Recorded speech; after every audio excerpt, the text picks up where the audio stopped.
Hey friends, this is Bobby Shanks with Shanks Realty Group. And Donna Mitchell with Guaranteed Rate Mortgage. And this is another episode of Kitchen Talk. So here's what's on the menu today. We're going to talk about Seckman football because there was an amazing event that happened over the Labor Day weekend. And spanked the other team. Spanked I know. them bad. It looks more like a basketball score. Number two, speaking of Labor Day. Yes. We were actually having some off-camera talk about, there's a lot of confusion around what Labor Day actually is. So we're going to clarify it for you. Yeah. Number three, we're going to talk about favorite barbecue food. I'm definitely how do you not talk about that right after Labor Day weekend? Yeah, and then on the business side of things, we're going to talk about kind of a public service announcement on some. It's not considered fraud, but it's predatory. So some predatory practices. It's very predatory. Yeah, it's very predatory practices. Some stuff that comes out that we just want to make sure that we're protecting you as a consumer and as a customer and as somebody in our community that we are seeing kind of getting taken advantage of. Yeah, so and it happens in our area like all the time. Abundantly. And I think I not only think it's predatory, I think it's just sleazy. It is. So stay tuned because that's an important topic you're going to hear about, especially if you've recently bought a home. Or any real estate for that matter. Absolutely. All right, so number one. Yes.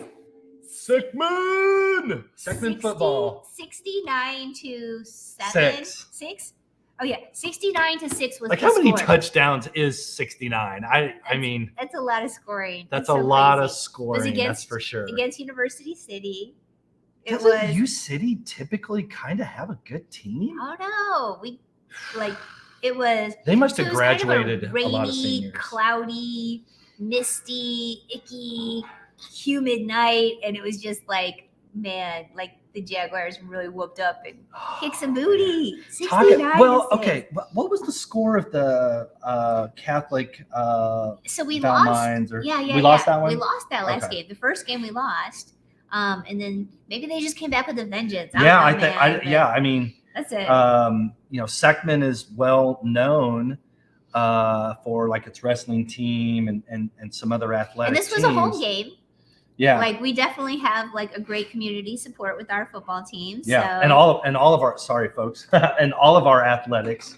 Seckman football has been through, to use NFL terms, let's say, some change of ownership, transition.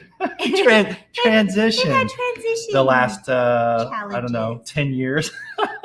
But with a score 69 to 6, talk about a boost. Yeah, it's like a basketball score. It's just crazy. They're going to be watching the film yeah. So listen to this. Over the weekend, I did something that I haven't done in years and years.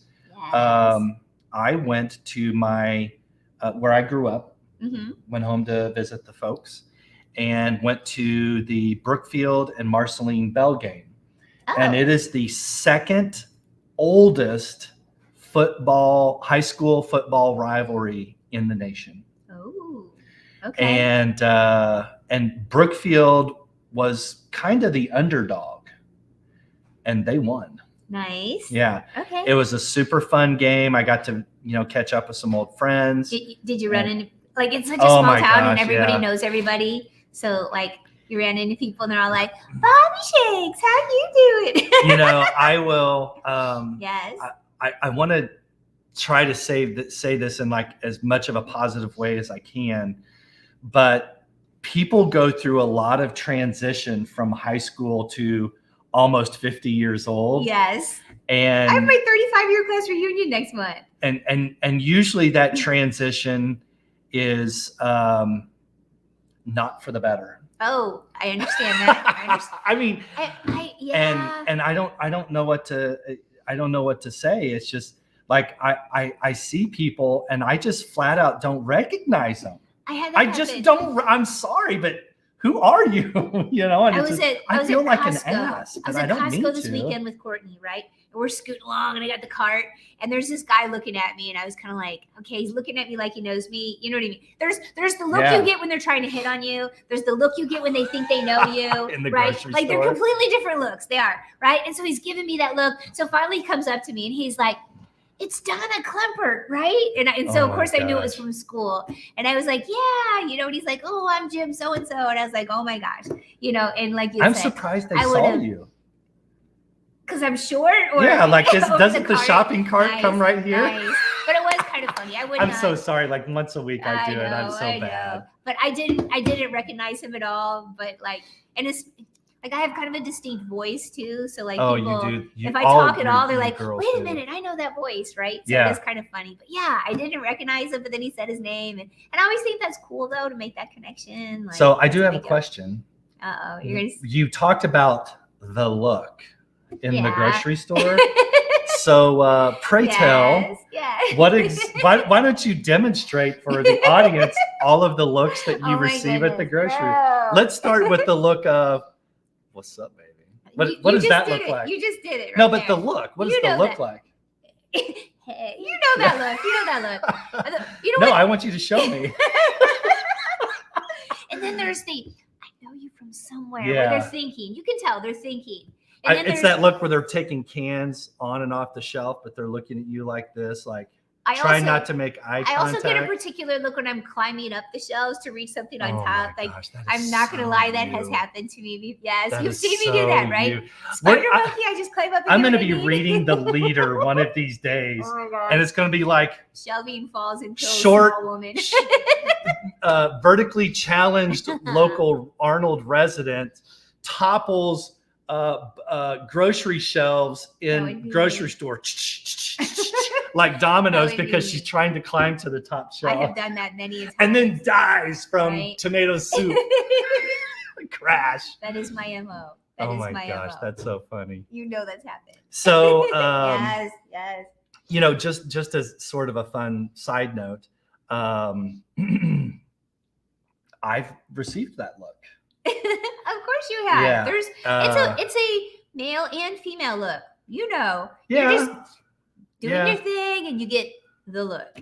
Yeah, I'm sure that it's been quite different for me than probably what it has been for you, but I can somewhat relate. All right, let's talk about Labor Day because there's a lot of confusion about like where it came from, what is it supposed to represent. Okay, so listen up. We did a little research here. Well, hold on. Okay, so a lot of people think it is a military thing, right? They put flags everywhere. It's USA. Wear patriotic things. They think it's military. There's also people that think it's around the unions, right? So some people just think it's a barbecue weekend and it's day off. But we thought we would educate you today. Yeah. So Labor Day. I'm not going to read all of this, but what it actually is supposed to be and how it was founded and what it's supposed to mean for us. So. Right. So let's just hit some highlights. So number one, it's the first Monday in September. Yep.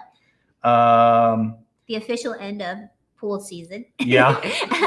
Right. It's funny. I actually made that comment over the weekend that, it's Labor Day, so the pools are going to close. Yep. It is an annual celebration of the social and economic achievements of American workers. Laborers. It was founded New York? Well, okay, so that was at the very end. Okay. So the very first Labor Day was celebrated on Tuesday, not a Monday. So we could be off again today. So, well, I mean, I know. I'm game. September 5th, 1882 in New York City in accordance with the plans of the Central Labor Union. So there's kind of that union. So it does. And I do remember reading up here previously when we were doing some research. There was even this. Okay, this is kind of funny. I don't even know if the camera will pick this up, but here is McGuire versus Maguire. So there's this confusion about which one of these two gentlemen that have these oddly similar names was the actual founder.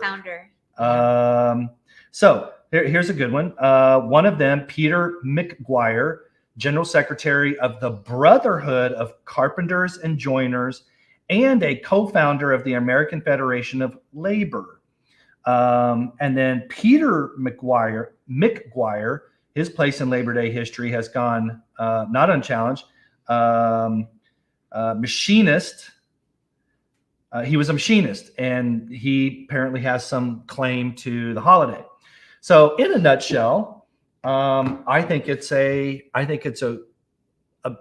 of all of the national holidays we have, And let's be real. Some of them are. We have a lot of, when I worked in banking. I was just thinking bankers, like when do bankers actually go to work? Gosh, There's so many holidays, There's like 10 national holidays that we celebrated. Oh, it's got to be more than that now. Oh, it's a lot. It's a lot, whatever it is. Well, President's Day used to be 2, and then they were merged to 1. But then Juneteenth, gosh, I remember that. Right, yeah. but then Juneteenth is kind of a new one that emerged. Oh, that's right, Juneteenth. Yeah. Martin Luther King is a federal holiday. that MLK. That's Veterans a huge one. Day, yeah. Veterans Day is important. Yeah. Labor Day. Labor Day is important. What's the Memorial Day? Memorial Day. Do you ever remember growing up Armistice Day? Yes. Yeah. And we're not going to get into all of that today, Yeah. but is that now Veterans Day? I don't know. Okay, so Veterans Day is November. if you know the answer to that, comment in the comment Lots of section holidays, and help us out here. All right, so moving on, let's talk about favorite barbecue food. Yeah, because that's really what Labor Day has come to be, is a day off, right? I mean, it's celebrating labor, but it's a day off, and it's kind of become a big day of barbecue and family and pools ending and summer kind of, unofficially ending and those kind of things. So barbecue is sort of a common word, a ubiquitous for, but listen, there's 3 things. There's barbecue, there's grilling, and then there's smoking. Smoky, yeah. So those are Grilling and 3 chilling. very different genres. Yes. So barbecue, my favorite barbecue would be pork steak. Mine would probably be ribs. My favorite smoked Brisket. is ribs. Oh, see, Because you smoke a rib for 12 hours. You do, but then you I'm always on You 16 grill to it. 18 hours. yeah. And You I know do we all need to have kinds of on to cool- talk about barbecue and grilling and smoking. Ken Moss. Craig. Oh, or Ken, Craig. Or Ken. Yeah. Yes. Well, Yeah. Ken Moss he's the owner of Fireside Hearth and Home. So go in there and support that business. Yeah, he's got all the amazing grills and He's got green egg trophies. and pretty amazing. Like right when stuff. you walk in the door, he's got like 3-4 foot tall trophies of all of Field his trip. barbecue. We're gonna do a field trip kitchen talk at his place. Well, actually, I have invited his sister Becky to be on our show here in the next week or 2 because she's doing a very significant statewide fundraiser for breast cancer awareness and research. Oh, nice. So hopefully she'll be able to join us. And they are going to have a large event at their place on October 15th. Nice. So stay tuned for that. They always have amazing food. Okay, are you a pork and beans kind of guy? I'm not. Oh my I gosh. don't like pork I grew and up in the beans. country. I ate it I don't like all pork the and time. beans. I don't like pork and beans. Yeah, I'm not a. Well, okay, let me. Yes. This is going to sound so, however it's going to sound. All right. I like my pork and beans. It has 3 meats. Yeah, I was going to say 3 beans. bacon. And let me just tell you, Daddy loves brown sugar. Yeah. Oh, You yeah. like it sweet. Yeah. I'm not a pork and bean person, although I do love potato salad. I love every variation of potato salad. What kind of potato salad? What's your favorite? Okay, Detours makes a really amazing Yeah. potato salad. Their potato salad is like a bacon cheddar ranch kind of potato salad. Yeah, so it's a loaded baked potato salad. Yes, loaded baked potato salad. That is Loaded baked fantastic. It's potato. so good. I love it. Oh, I I could put it in my pocket with a spoon and just eat it all day. Yucky. I love corn on the cob and grilled veggies, like the Mhm. skewers with all the veggies and mushrooms and peppers and stuff. Love Who it. Love it. has the crazy corn? Is that Sugar Fire? It has the crazy corn, but not on the cob. They cut it off for you. Oh, it's so good. So good. All kinds of good stuff. Are you a watermelon person? Oh, and there's so much weirdness around watermelon. Some people put sugar on it. Some people put salt on it. Yeah, that is a debate. Yeah, I just eat it as watermelon, but that's a big deal. Yeah. You see a lot of people salt it or even put sugar on it. Yeah, Right? I eat it just plain old watermelon. Yeah. Let's see what. Oh boy. Okay, barbecue, picnics. Burnt ends. Burnt Those are ends. Yeah. See, good. burnt ends is one of the meats I'll put in my pork and beans. Yeah. 'Cause it Okay, gives what it about that- do you prefer bratwurst or like a salsiccia, like an Italian sausage? I Well, like if the we're Italian. talking a straight Sazitza versus a straight beer brat, I'll take the Sazitza. Well, what if we put cheddar and peppers in the brat? Then it's like game Now we're on. talking. Yeah, Now we're I talking. agree. And I buy my brats and most of my meat from Harold's. Yeah. So again, just supporting another local business. Do they still do the pineapple? Yes, they do. Oh, that's They're really so good. Yes, pineapple inside the bratwurst. And that is amazing. my favorite brat from Harold's. And it's right down the road, man. And I don't go crazy for pineapple, Yeah. but anytime that I can have pineapple when it's prepped a certain way or just plain old pineapple like in pieces, It's I yummy. love it. I love it. Love Yeah, it. it's yummy. All right, final topic. Dun dun dun. This is a serious topic.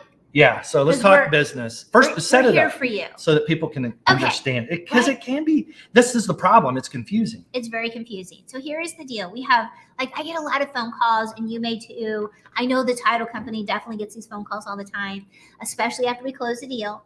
But randomly as well, which is why I thought we should talk about it here. Just because we have so many viewers that, like, they just don't know better, right? Yeah. You don't know until, like, somebody's telling you about it. So we don't share any of your information. The realtor doesn't share any of your information. The title company doesn't share any of your information. It's all protected under privacy laws. Mhm. However, In the state of Missouri, it's in the state of protected. Missouri, this is true.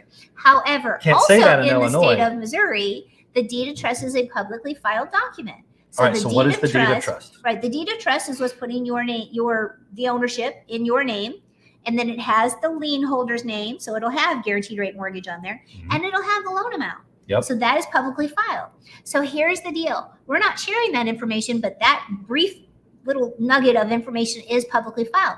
Yes. So you have these businesses, and again, it's not illegal. I'm going to call it predatory. These businesses that have access to it because it's public knowledge, it's public record. They literally pull copies of these all day long, and they'll send a letter to the person that just bought the home, or they're just doing it randomly now as well throughout the community. So they'll send a letter that says, Mrs. So-and-so or Mr. and Mrs. So-and-so, you just bought a home. This is regarding your loan with guaranteed rate mortgage in the amount of $210,000 or whatever it is. We need you to send us a check for $87. It's always an odd amount, and it's usually under 100 because people a lot of times will pay something under 100 without batting an eye and just think, oh, I should do that. And it'll say, this is regarding your loan with guaranteed rate mortgage in this amount. Please send us a check for $87 to show that you're in the proper ownership position of your home now. Or they might say, go to this website. No, they don't want you to go to the website. They want you to send a check. Oh, okay. Typically, yeah. All right. But so they're sending these letters out, and files have been updated to confirm your ownership in this piece of property, and to show that you properly own this.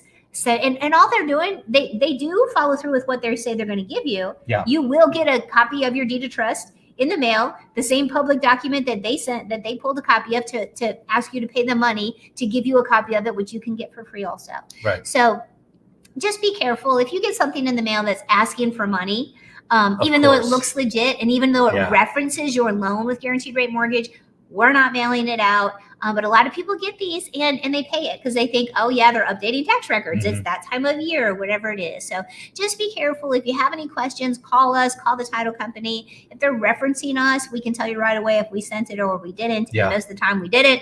We're not just going to ask for random money here and there. Just be cautious of it.